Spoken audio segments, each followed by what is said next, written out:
একসময় শুধু হোটেল, রেস্তোরাঁ বা ওষুধ শিল্পের উপকরণ ছিল মাশরুম। এখন সেটি হয়ে উঠেছে গ্রামীণ অর্থনীতির সম্ভাবনাময় খাত। মেহেরপুরে অনেক তরুণ উদ্যোক্তা বাণিজ্যিকভাবে মাশরুম চাষ করে হয়ে উঠেছেন লাখপতি। মাশরুম চাষ করে আর্থিকভাবে স্বাবলম্বী হওয়ার পাশাপাশি অবদান রাখছেন পরিবার ও দেশের অর্থনীতিতে।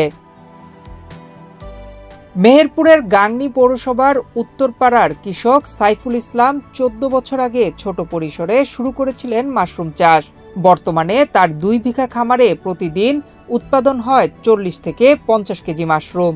গ্রীষ্মকালে প্রতিদিন প্রায় 15,000 টাকার মাশরুম বিক্রি করছেন তিনি। বার্ষিক আয় 18 থেকে 20 লাখ টাকা। পাশাপাশি তার খামারে কর্মসংস্থান হয়েছে 10 জনের। গ্রীষ্মকালে উৎপাদন কম হলেও মাশরুমের দামটা একটু বেশি হওয়ায় আমরা গ্রীষ্মকালে উৎপাদনটা করি। এখানে আমরা এখন প্রতিদিন 250 টাকা থেকে 270 টাকা পর্যন্ত দাম পাচ্ছি প্রতি কেজিতে। বছর শেষে আমরা মাশরুম চাষ করে শীত গ্রীষ্ম মিলে 18 থেকে 20 লক্ষ টাকা আমরা মুনাফা অর্জন করতে পারি। স্থানীয় বাজারে না কাটাতে পারার কারণে আমরা ঢাকা এবং চট্টগ্রাম মিডিয়ার মাধ্যমে আমরা এই মাশরুমগুলো বিক্রি করে থাকি। কম খরচে ভালো লাভ, তাই চাকরির পেছনে না ছুটেও ভবিষ্যৎ গড়া সম্ভব মাশরুম চাষে। তাই বেকার তরুণরা মাশরুম চাষে আগ্রহী হয়ে উঠেছে। মাশরুম খামারে কাজ করে অনেক নারীরা আর্থিকভাবে স্বাবলম্বী হচ্ছেন। আসলে আমরা এখন লেখাপড়া শেষ করে বাবার টাকা নষ্ট করে চাকরির পিছনে দৌড়াই, কিন্তু আমরা উদ্যোক্তা হওয়া বা উদ্ভাবনী কিছু আমাদের মধ্যে নেই না। এরই ধারাবাহিকতায় আমি দেখলাম যে আসলে বর্তমান সময়ে মাশরুম চাষ করে আমাদের দেশে অনেকেই অল্প খরচে প্রায় 3 গুণ লাভ করতে পারছে। এই জন্যই আমাদের এই এলাকায় গাংনী উপজেলায় যারা মাশরুম চাষ করে আমি দেখতে আসলাম এবং এসে অনেকটাই অনুপ্রাণিত হলাম যে মাশরুম চাষটি খুব লাভজনক একটি চাষ এবং এখানে একটু ভালো করে বুঝে শুনে যদি কাজটি করা যায়, চাষটি করা যায়, তাহলে লাভবান হওয়া যায়। এখানে আমরা সারাদিন মাশরুমের দেখাশোনা করি। সকালে এসে আমরা মাশরুম তোলার পরে পানি স্প্রে করি। স্প্রে করার পরে সারাদিন মাশরুমের অন্যান্য কাজ থাকে, সে কাজগুলা করি। মাশরুমের প্যাকেট তৈরি করা থেকে শুরু করে যাবতীয় কাজ যা আছে সব করি। সকাল থেকে সন্ধ্যা পর্যন্ত মাশরুমের যত্ন নিতে হয়।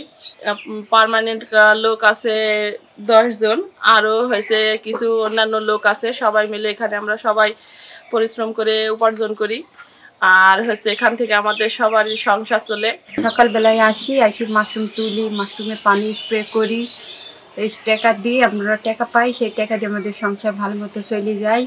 এই প্যাকেট করি, প্যাকেট করার পর এই প্যাকেট চলে যায় চিটাগাঙে, ঢাকায় চলে যায়। বীজ রোপণের 10 থেকে 15 দিনের মধ্যেই সংগ্রহযোগ্য হয়ে ওঠে মাশরুম। 1200 বড় স্পঞ্জ থেকে প্রতিদিন গড়ে 20 থেকে 25 কেজি পর্যন্ত মাশরুম উৎপাদন হয়। কোনো দিন তা বেড়ে দাঁড়ায় 80 থেকে 90 কেজিতেও। বছরে আয় 4 থেকে 5 লক্ষ টাকা পর্যন্ত। সব মিলে আমার এখানে এক একটা সিজনে 2 থেকে 3 লাখ টাকা পর্যন্ত আমার আয় আসে। বছরে কটা সিজন? বছরে 2টা সিজন। বছরে এখান থেকে 4-5 লাখ টাকা পর্যন্ত আমার ইনকাম আসে। জেলা কৃষি বিভাগের তথ্য মতে মাশরুম চাষ সম্প্রসারণে কৃষকদের দেওয়া হচ্ছে নগদ সহায়তা, উন্নত জাতের বীজ ও কারিগরি প্রশিক্ষণ।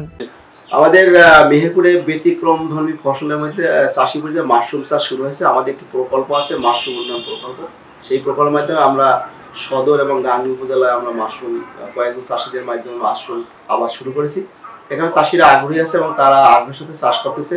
ইতিমধ্যেই তারা সফলতা অর্জন করেছে এবং বাজারে একটা দামও ভালো আছে। এবং মাশরুম জানেন যে বিভিন্ন রোগের একটা মহৌষধ, এর ভিতর বিভিন্ন, এবং এটা আমাদের ছত্রাক ফ্রুটিং বডি, এটা আমরা বিভিন্ন সবজির সাথে মিশিয়ে আমরা খেতে পারি এবং এর মাশরুমের চপ বা মাশরুমের কারি বিভিন্ন কিছু করে মাশরুম খাওয়া যায়। আমাদের ডায়াবেটিস রোগীদের জন্য মাশরুম একটি অত্যন্ত মহৌষধ। মাশরুম চাষকে আমরা সম্প্রসারণ করে যাচ্ছি, আশা করি যে এটা আমাদের সফলতা।